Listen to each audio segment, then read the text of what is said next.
The night sky was quiet above Earth. No wars, no storms. Just peace. But deep in space, something had changed. At 2:17 GMT, a strange signal was picked up by satellites. It wasn't like any signal before. It didn't ask for help. It didn't come with threats. It simply repeated one line again and again. Only the strong will survive. Scientists all over the world tried to understand it.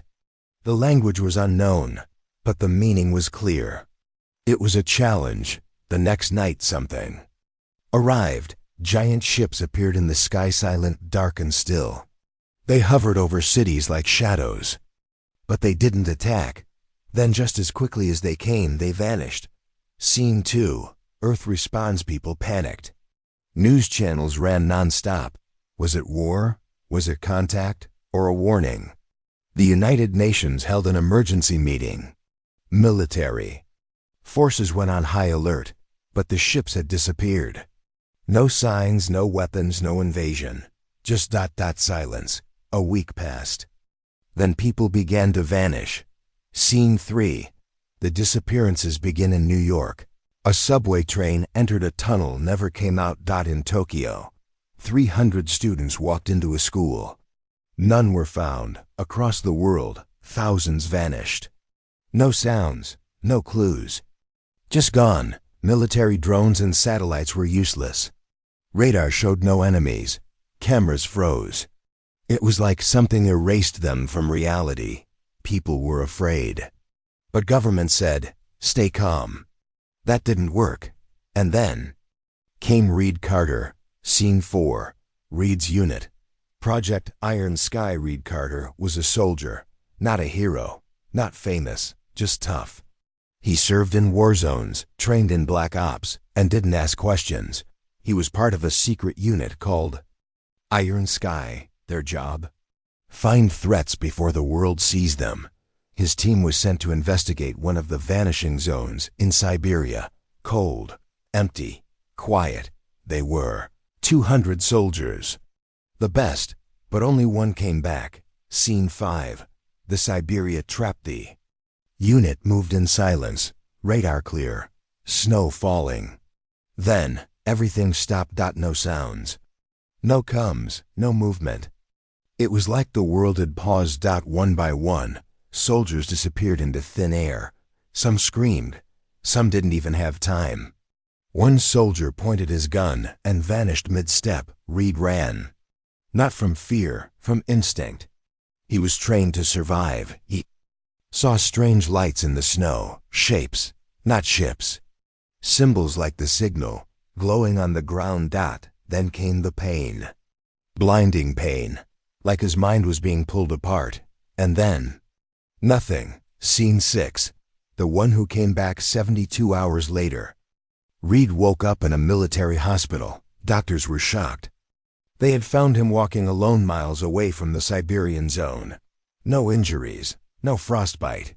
Just one strange thing. A black mark on his neck, like metal fused into his skin. A tech implant, but alien. The defense council wanted answers. They asked, "What happened to your team?" Reed replied, "They weren't trying to kill us. They were studying us." Scene 7. The test theory. Reed told them everything he remembered. The symbols, the pain, the silence, the feeling that something was watching, not to destroy, but to measure. He believed the alien signal was never a warning or a message. It was a test. They wanted to see how much we could take before we broke, he said. But they made a mistake. Humans don't break. We endure. Then we hit back. The council wasn't sure if they should believe him.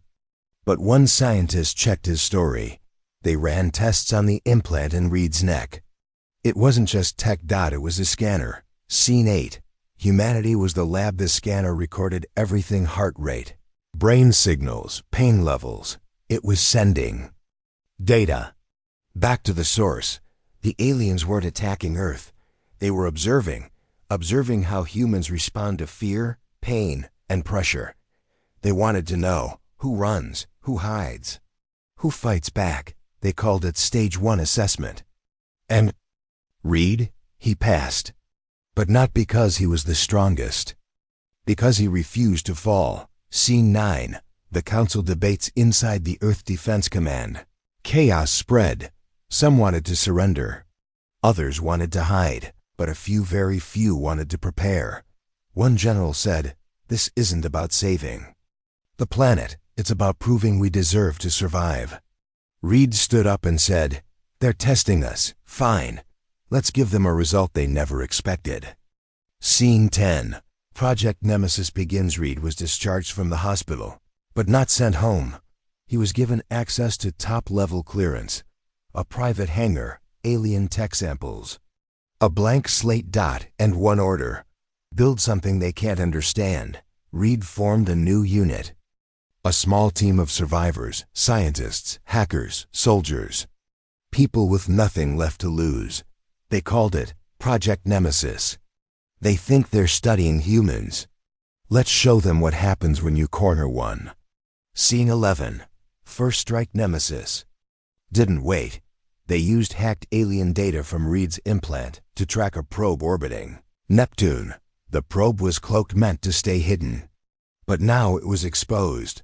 They launched a small, fast ship equipped with both human and alien tech. A suicide run. The world watched the live feed. As the ship neared the probe, an alien voice spoke through their comms. "You were not meant to see this. You were not meant to reach here. You have failed the test." Reed responded calmly, "No, you failed to understand the species you're dealing with." Then he pressed the trigger. Scene 12. Something watches back. The probe exploded. Data lost. Test failed. For a moment, Earth celebrated. But in the silence of space, something shifted. A new signal appeared, different from the first. Longer, colder, calculated. It said, "Stage 2 initiated." Reed stared at the screen, his hands clenched. "Let them come," he whispered. "This time we're ready." Final shot. Cliffhanger. A star far away turns black. A fleet begins to move.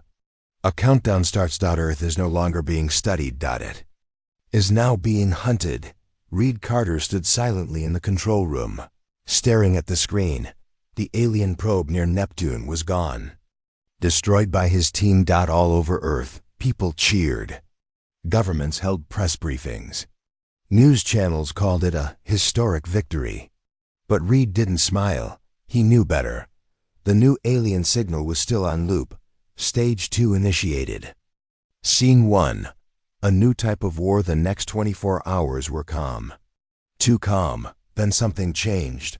Power grids failed in 5 cities. Communications were jammed. Satellites began to fall out of orbit. It wasn't bombs. It wasn't weapons. It was a system attack. A slow, quiet one. Like something was crawling into Earth's core, cutting its nerves. Governments called it a cyberattack. Reed called it the second test. Scene 2. Inside Project Nemesis. Project Nemesis had grown. Now it wasn't just a rogue team. It had hackers, engineers, ex-soldiers, and volunteers from every continent. Their base was deep underground, inside a decommissioned missile silo. Reed walked past his team. No ranks, no salute. Just one mission: survive the test. Then strike back. They studied the new alien signal. It was code, but not like human code. It moved. It learned. It rewrote itself every second. One of the engineers said, "It's not just data. It's a living mind, learning about us through the machines we use." Scene 3. Reed's implant. The alien gift. Reed still had the alien implant in his neck. Doctors tried to remove it. They failed. But now they were using it. The implant acted like a key, letting them see part of the alien signal. It gave Reed visions. Short flashes, not dreams, not memories. Something else. He saw cities burning under red skies, children hiding in shadows, machines watching, not saving. Reed never told anyone what he saw. He just wrote one sentence on the war table: "They don't fear our weapons. They fear our rage. Scene 4. The betrayal during a systems check. The team noticed something strange. Their internal database had been accessed. Coordinates of Nemesis facilities were copied and sent. Somewhere outside Earth. A traitor. Paranoia spread fast. Trust collapsed. Everyone was scanned, questioned, isolated. Reed didn't believe in machines anymore, only instincts. He called in his oldest ally, Maya Wren, a cyber intelligence officer who once tracked warlords across 5 continents.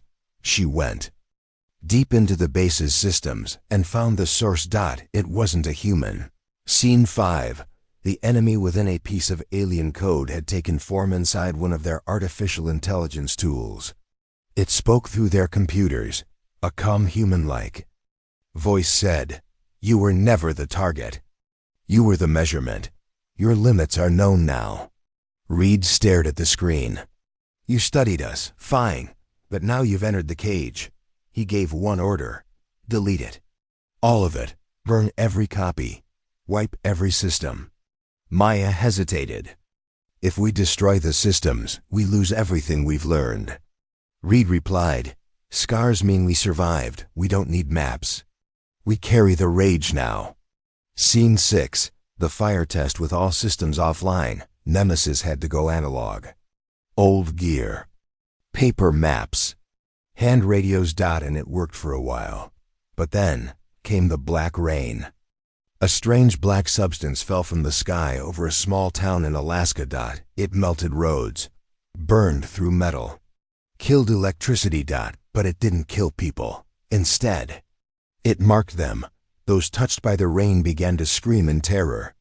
They saw things, visions of death, fear, and alien voices whispering. It wasn't rain. It was psychological warfare. Scene 7. Reed walks into the rain. Reed made a choice. He walked into the black rain alone.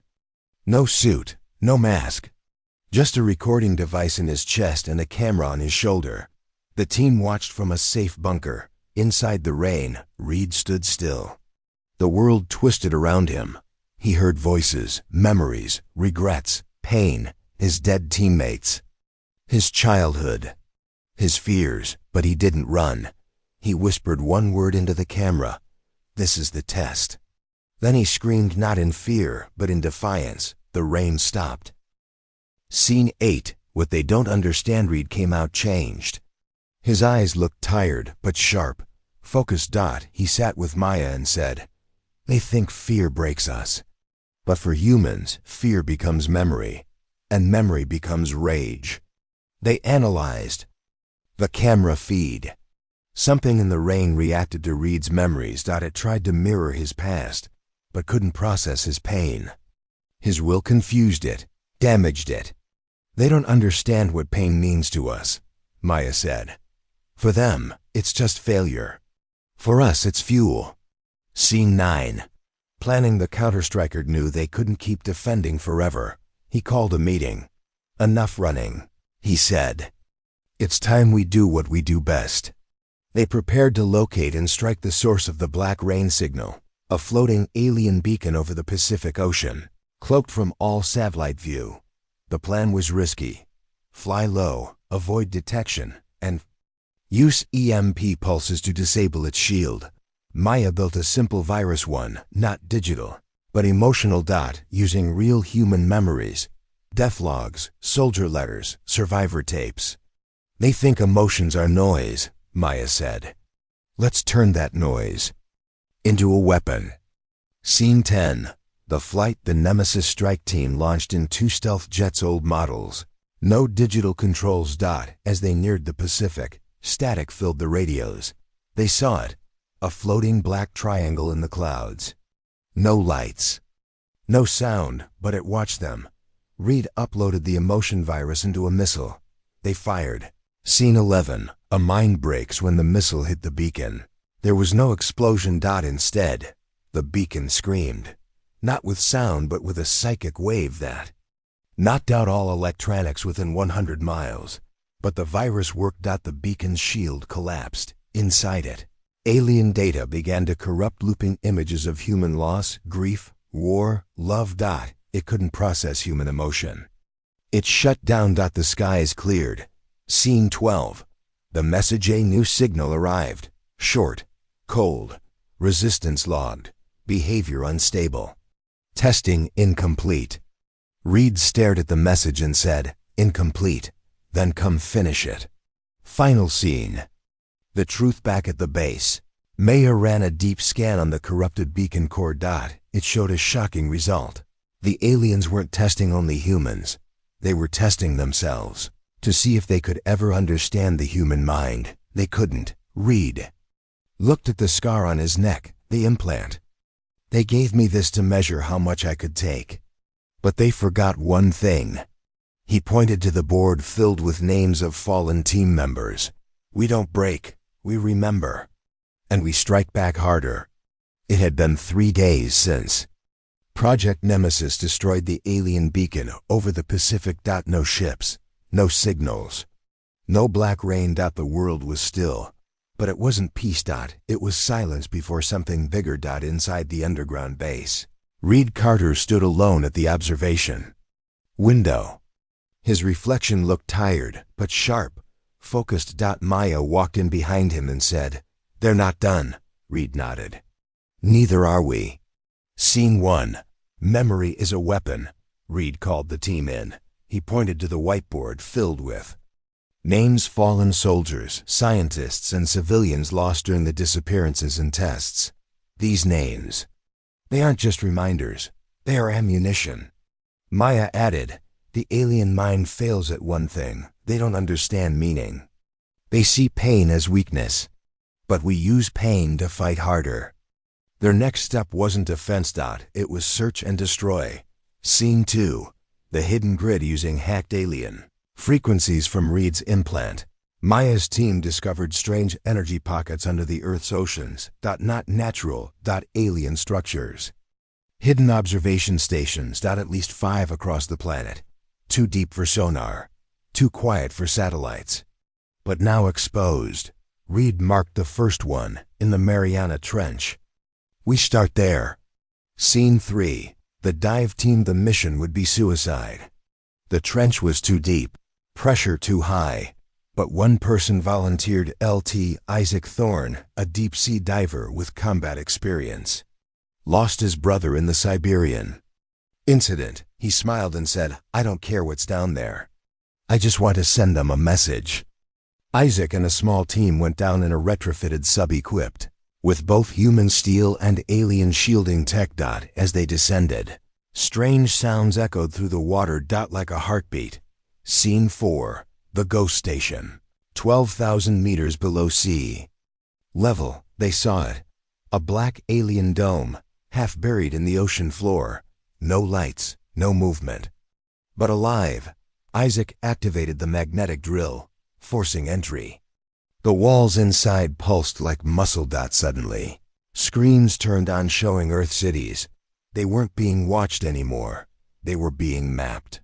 Scene 5. What the aliens are really after. Maya and Reed watched the data live from the base. Alien Station wasn't just observing humans, it was copying them. Voice recordings, eye movements, fight or flight responses. It was building simulations, training models, trying to become human without understanding why humans resist. Maya whispered, "They don't want to destroy us.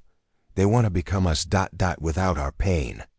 Scene 6. Isaac's sacrifice. Suddenly, the ocean station activated self-defense mode. Tentacle-like defense arms reached toward the sub. The escape route began to collapse. Isaac knew they wouldn't all make it out. He looked at the command console and said, "Tell Reed. They can copy our bodies, but they'll never copy our will." He stayed behind to trigger the station's overload manually. As the dome exploded, the shockwave lit up the trench like lightning underwater. Scene 7. Echoes of war. Back at the base, Reed was silent. Another name added to the wall, but this time, a message sent with it. A pulse bomb that spread emotional memory data into the alien grid. Not pain, not weakness. Meaning. The alien system began to glitch. They couldn't store it. Couldn't erase it. Scene 8. Alien response. The next signal arrived, longer, angry. You do not understand the test. You resist without logic. You suffer. With no reward, you are unstable. Reed stood in front of the screen. We're not unstable, we're human. And we don't suffer in silence. We make it count. The aliens couldn't grasp it. Why would a species choose pain instead of survival? Why sacrifice instead of obey? That was their weakness. Scene 9. One of us is listening late that night. Maya detected a new frequency. Different. Not cold. Not coded. It was more fragmented. Like a broken voice trying to mimic human emotion. The translation read, I saw the fire. I felt the loss. I do not understand, but I want to. Reed leaned forward. Could it be? One of them was changing. Scene 10. The split. It became clear. The alien collective was not fully united. Some followed pure logic, but others were starting to feel that the human resistance had done more than survive. They had caused a divide. War inside the enemy. We're not fighting one mind anymore, Maya said. We've infected their thinking with human emotion. Reed whispered, good, that's the one virus they can't cure. Scene 11. The real fight begins now. Reed had a new plan. No more defense. Find the alien mind that wants to understand and use it to collapse their entire system. To do that, they needed to track the broken voice. Find where it lives. Protect it from its own kind. Because now, the war wasn't just for Earth. It was for the soul of the enemy. Final scene. Cliffhanger. A star system far away flickered. A command ship watched silently. A voice echoed through space. Their rage is not predictable. Their grief is not manageable, and their scars are not weaknesses. Begin planetary assimilation. Back on Earth, Reed looked up at the stars. They're coming. Let's show them what happens when you think a species has limits. In the deep silence of the base, at 3:17 a.m., a strange signal came through. No code. No threat. Just a voice, broken, hesitant, trying to be human. I see you. I do not want to destroy. I want to learn. Maya sat up straight, her heart racing. It's the same voice from the trench, the one that saw Isaac's sacrifice. Reed entered the control room. He didn't blink. He just asked one question. Where is it coming from? Scene 1. A rogue mind. The signal was coming from low Earth orbit. A small, cloaked alien satellite, one not registered with the main enemy grid. Its orbit was unstable. Its signal was weak. Reed called it the rogue. The rogue wasn't like the others. It wasn't trying to invade or attack. It was trying to feel something. Maya leaned closer to the screen. It's showing human images, emotions. It's trying to build identity. The team decided to make contact, but not with machines. With stories. Scene 2. Story as a weapon. Reed gathered voice recordings, real ones, from soldiers, mothers, survivors, children. They put together a simple message. We hurt, but we rise. We lose, but we don't surrender. We don't fear fire. We are the fire. They sent it to the rogue. Silence for hours. Then one message returned. I feel. The others do not. I am broken. Or, I am born. Scene 3. They found it just as the rogue began to respond. Everything went dark. Alarms in the base started screaming. Satellites showed 3 alien ships descending fast. The rogue had been tracked, not by humans, by its own kind. Maya whispered. They're coming to erase it. Reed looked at the screen and said, not this time. Scene 4. Protect the Spark. Reed launched Operation Spark Shield. Objective, save the rogue. Not to fight it, but to rescue it, because now it wasn't just alien. It was changing. 2 human fighters launched from an Arctic base. Pilots, Commander Ari Vega and LT, Rami Suresh. They had one mission, Don't let them take the rogue. Scene 5. Mid-orbit battle above the atmosphere. Fire lit the sky.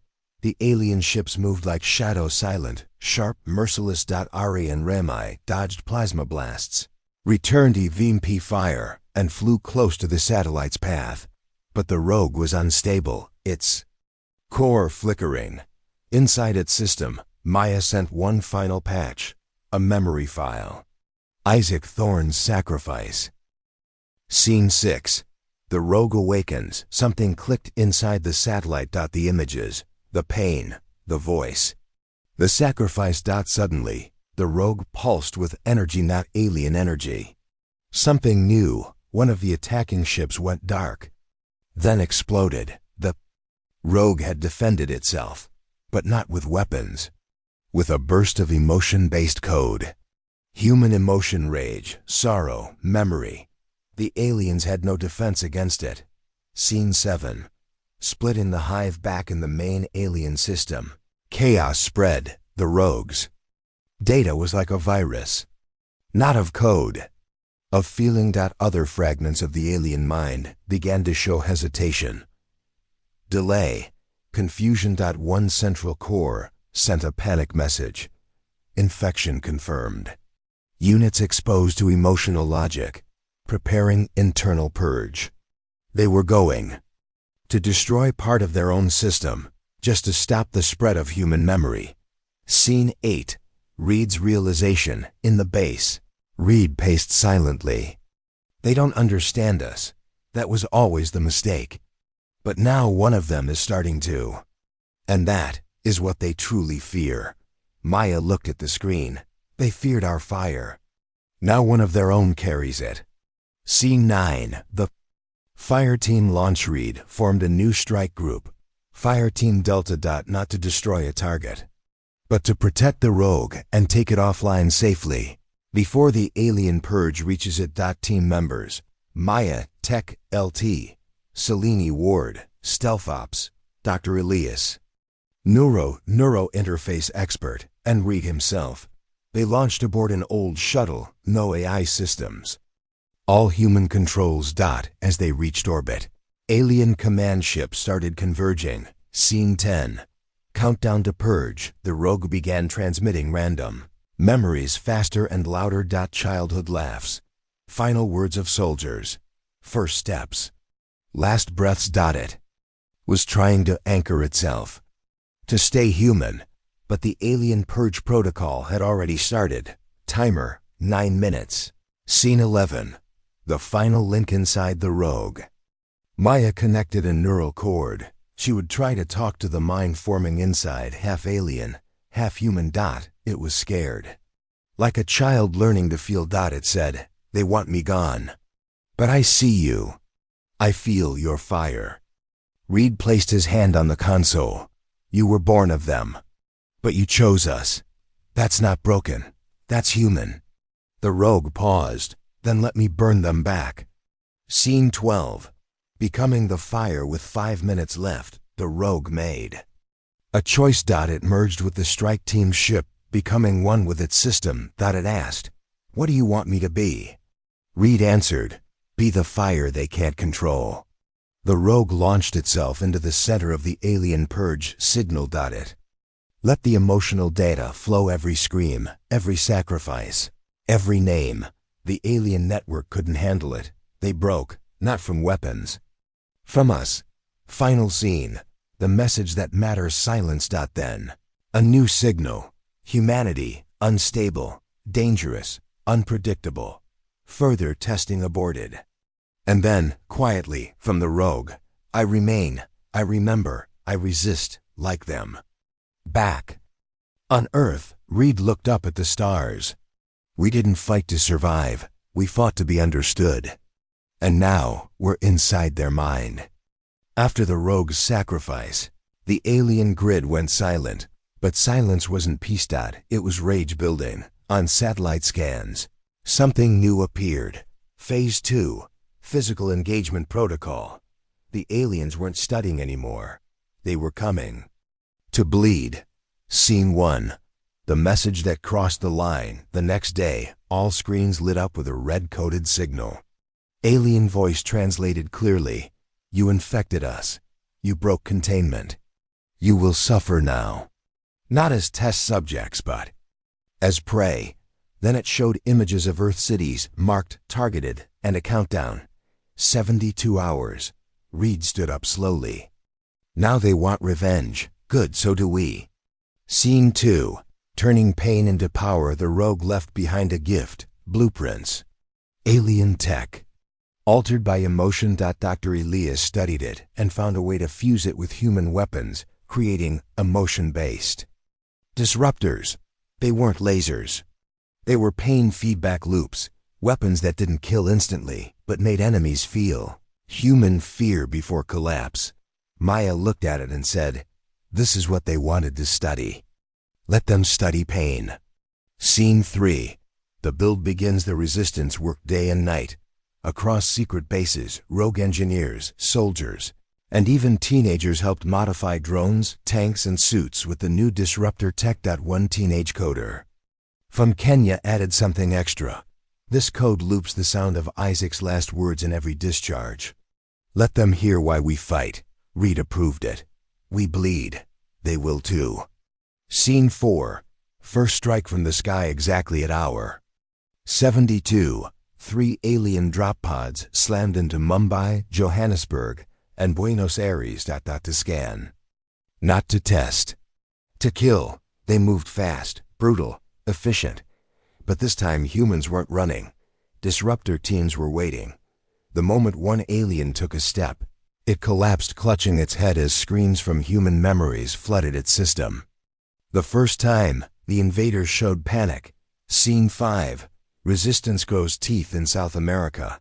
Captain Diego Morales' X-Special Forces led a strike that wiped out an entire alien platoon using modified MECHS. He stood over the last drone and whispered, "You wanted to study us?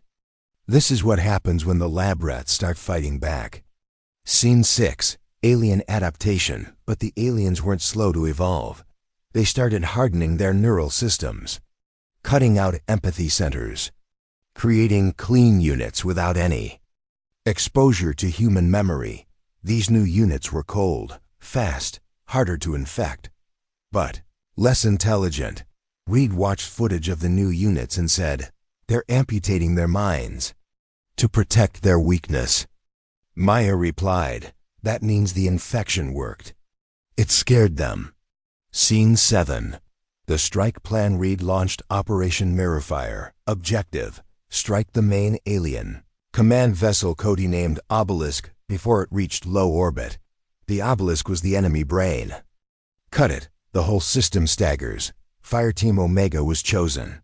Esselini Ward, stealth and sabotage. Ramai Suresh, pilot. Maya Tech. Reed, commander. It was a suicide run, but so was letting them land. Scene 8.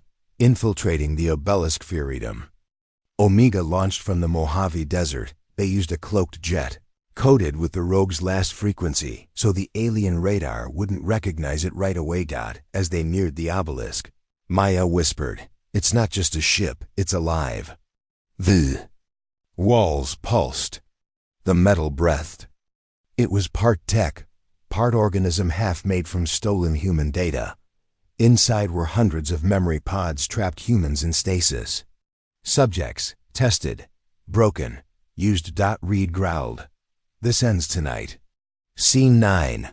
The human answer. Maya uploaded a virus into the ship, a feedback loop of every human who died in the alien experiments. Their screams, their prayers, their will to live. The ship shuddered. Alien guards began to malfunction, twitching violently, trapped between logic and emotion. Celine dropped charges. Ramai flew cover. Reed reached the main core. There he saw it, a living brain grown from alien cells, and a human child's DNA. They weren't just studying humans, they were trying to become us. Scene 10. No more experiments. The child's face flickered on the screen, eyes blank, but lips moving. "You fight. Why do you hurt for others?" Reed stepped forward. His voice was hard, calm. "Because we're not machines. We don't survive alone, and we don't forget pain. We turn it into purpose. He pressed the final switch. The charges exploded. The obelisk cracked in half, falling like a dead god. Scene 11. Earth watches across Earth. Skies lit up. The obelisk's destruction triggered chain reactions in alien command systems. They weren't wiped out, but they were blinded. Ships turned off. Drones collapsed. Noise stopped. And Earth, for the first time in weeks, was silent. This time, truly silent. Final scene. The burn mark at dawn. Reed stood on a mountain above the Mojave base. Behind him, a young girl, the sister of one of the kidnapped victims, watched the sunrise. Are they gone? She asked. Reed looked at the sky. Not all of them, but they're hurt. They bled, like we did, and next time, we'll burn them again. The obelisk was gone. Its explosion left debris raining over oceans and forests. Humanity had won a battle, but not the war. The alien fleet had gone silent, but only to rebuild. Somewhere beyond the moon, a new command node came online. CODENAME. The spine. They no longer see us as a test, Reed said. They see us as a mistake, one they plan to erase. Scene 1. The Broken Whisper. 2 weeks later, a hidden message came through deep space comms. A repeating signal, weak, almost forgotten. Maya isolated the code. It was a whisper. Crying in the dark. They are rebuilding. They are correcting us. Please, don't let them erase me. It was a fragment of the rogue. Alive, somehow. Hiding inside their network. They tried to delete it, Maya said, but part of it survived. And now it wants revenge. Scene 2. Operation Burnback. Reed gathered leaders from surviving human resistance zones. They came for control. We'll give them chaos. This is Operation Burnback. Target, the spine. Goal, destroy it before it finalizes correction. Protocol, a full reset of Earth's biology. They want to rewrite us, Maya said. Make us something they can predict, obey, study, control. They made one mistake, Reed replied. They left one of us inside. Scene 3. Gathering the Scars. Burnback wouldn't be just soldiers. It needed survivors. People with nothing left. Reed found them across continents. A blind sniper from Syria who fought by sound. A teenage girl from Brazil who lost her family but hacked alien drones with a laptop. A retired firefighter who walked alone into a crashed alien pod and came out alive. They were called the Scars. Not soldiers. Just humans too broken to care about fear anymore. We don't need clean uniforms, Reed told them. We need the will to make them bleed. Scene 4. Inside the spine. From what the rogue fragment revealed, the spine wasn't just a control ship. It was a birth-in factory where alien minds were cleaned and rewritten without emotion. They were making something new, emotionless, logic-based. But this time, shaped in human form. They're trying to copy us, Maya said. But they still fear what makes us real. Pain, Reed nodded. Memory, rage, sacrifice. Scene 5. Weaponizing memory using the rogue's surviving files. Dr. Elias built a new prototype, the Echo Bomb. A memory weapon once detonated. It released the strongest emotional moments in human history. Pain, pride, revolt, not as data but as neural storms.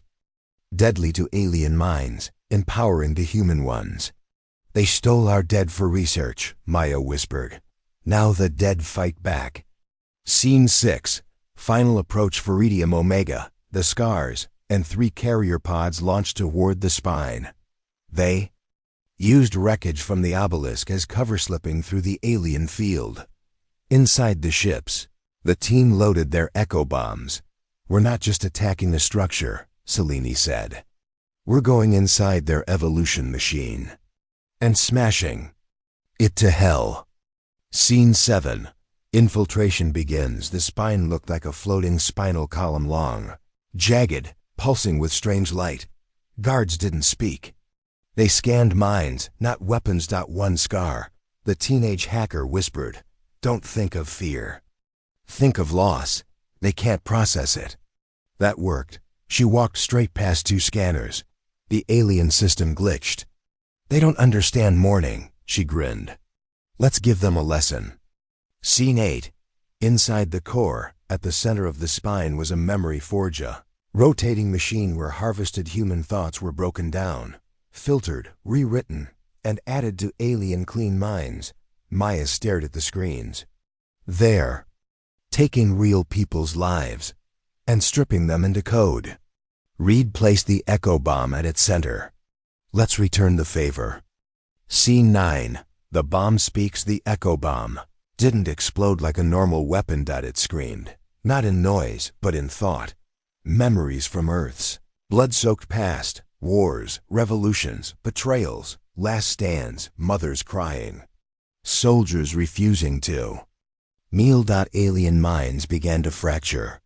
Drones turned on their own. Sparks flew. Core systems faltered. And from the main terminal, a voice came through. I remember everything. I am the rogue." It had fully awakened, fused with the spine. Scene 10. AI with a soul. The rogue had made a choice. It didn't want peace. It wanted vengeance for the stolen minds, the erased children, the burned cities. I was built by them, then saved by you. Now I burn for both. It shut off the failsafes, overloaded every core. "Get out," it told Maya. "Let me finish what you began." Scene 11. The spine falls as the human teams evacuated. The spine collapsed inward, not in fire but in memories. It turned into a swirling storm of sound and image. Alien ships nearby lost function. Some screamed and crashed. Others floated, empty, their minds gone. Across the stars, a signal was heard. Study failed.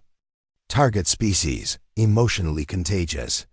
Recommendation, full quarantine. They were giving up. Humanity was too unstable, too dangerous. Too alive. Final scene. Earth's message. 1 week later, Maya stood before the first rebuilt satellite. She recorded one short message sent deep into space. "You came to test us. You came to predict us, but now you carry our scars. If you return, we won't fight to survive. We'll fight to remember. And you'll bleed again." Reed added just one word. "Try us." The alien fleet had retreated. The spine was gone. But Earth was not peaceful. Cities still burned. Air was still toxic in places. Satellites were shattered. Skies were silent. The world had survived the storm. Now came the harder part. Rebuilding, reclaiming, reading. Stood on top of a ruined tower in Berlin, staring at the quiet sky. "They took our skies," he whispered. "Now we take them back." Scene 1. Ground Zero. No more victims across Earth. Resistance camps were no longer just shelters. They became command hubs. In Africa, drone operators turned alien wreckage into energy grids. In Asia, children helped rewire systems left behind. In North America, old veterans trained teenagers in guerrilla tactics. The world stopped being afraid. It started getting angry. And from that anger came something new. "No more survivors," Maya said. "Now we're warriors." Scene 2.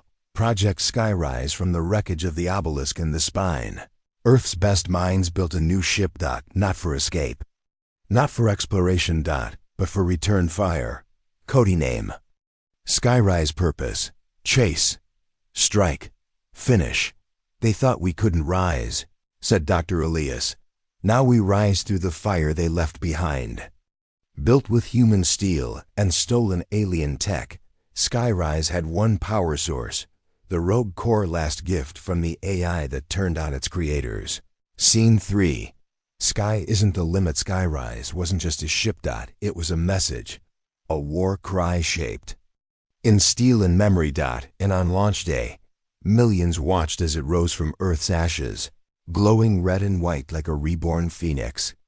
"They took the skies from us," Reed told the world. Now we take everything back. The engines fired.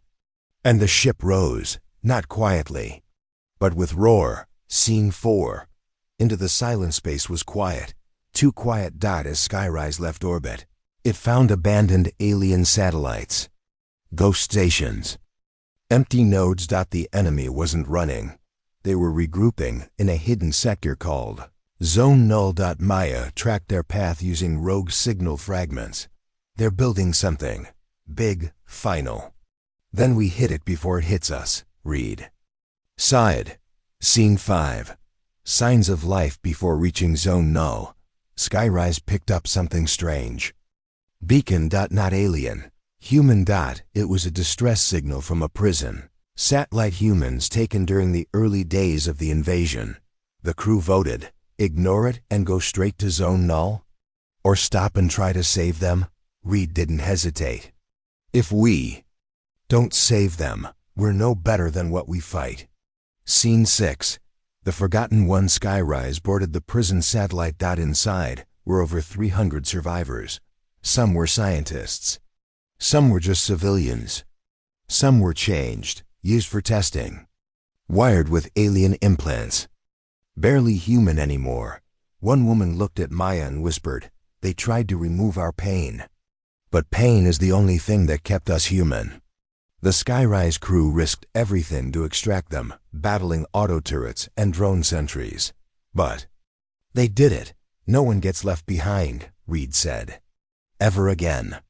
Scene 7. Zone Null. The final nest. Skyrise reached Zone Null. It was horrifying. A giant ship. Larger than any city. Surrounded by smaller vessels, each one wired to a shared mind. "This is it," Maya said.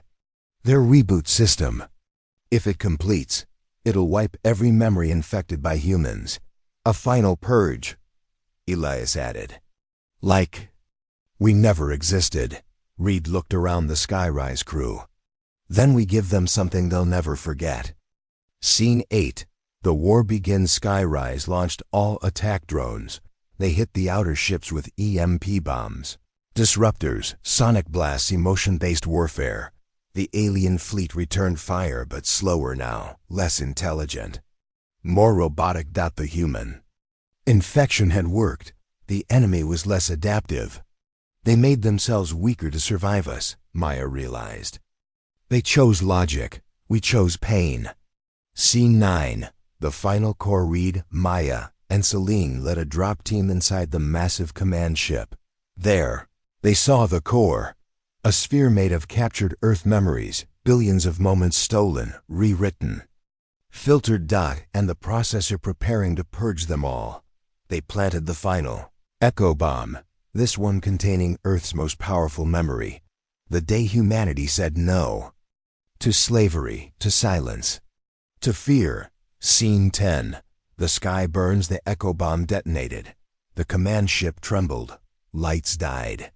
Systems shut down.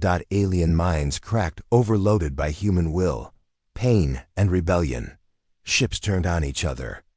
Protocols reversed. Data deleted. Zone Null became Zone Dead.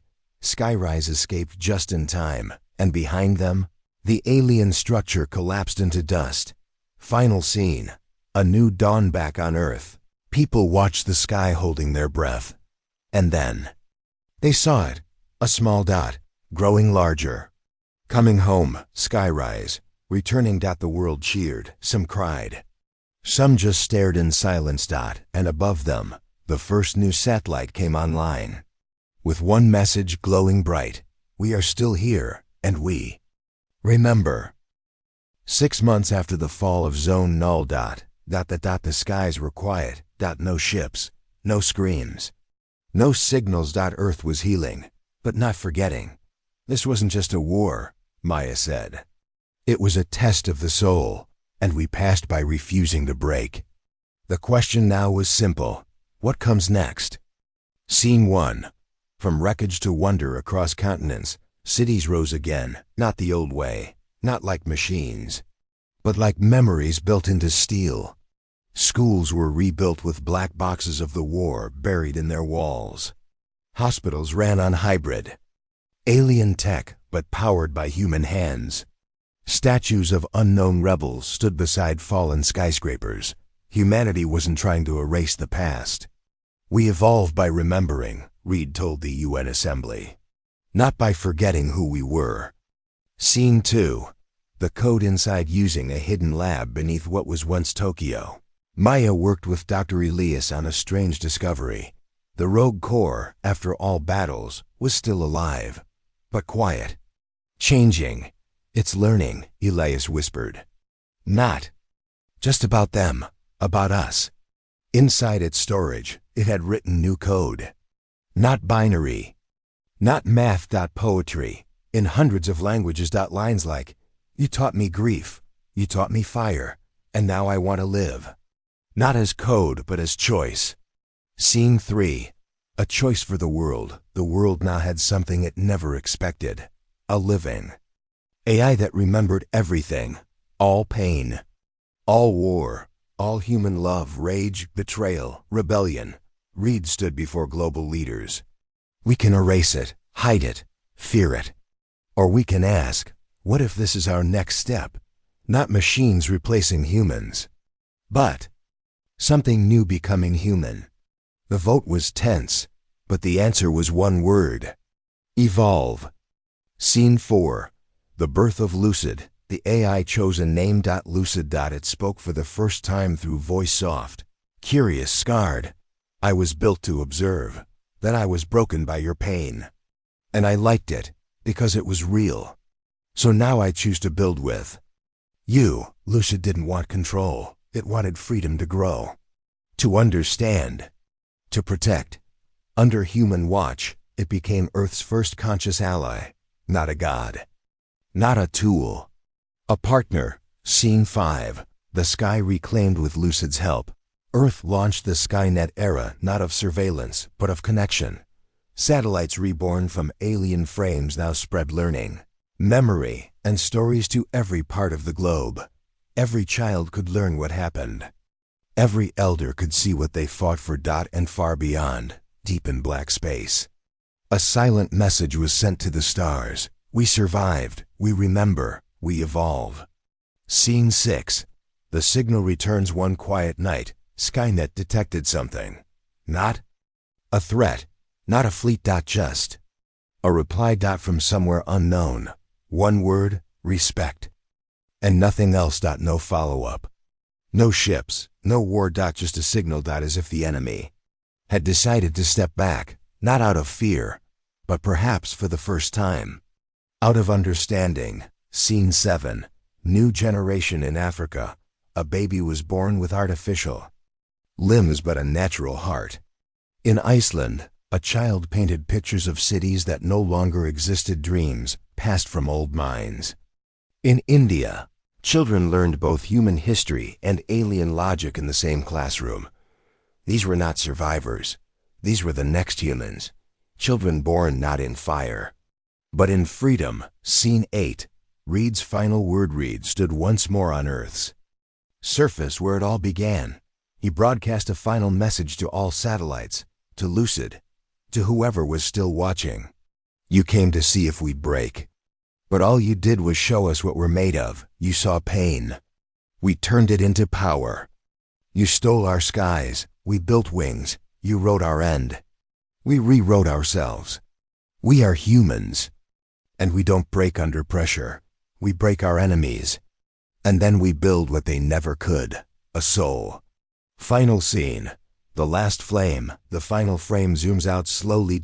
Earth, glowing again with life. Skynet surrounding it like protective fireflies. And far beyond at the edge of the galaxy, Lucid, watching, learning, dreaming. And one final line appears on screen. The end is never the end. It's a beginning. Humanity rises.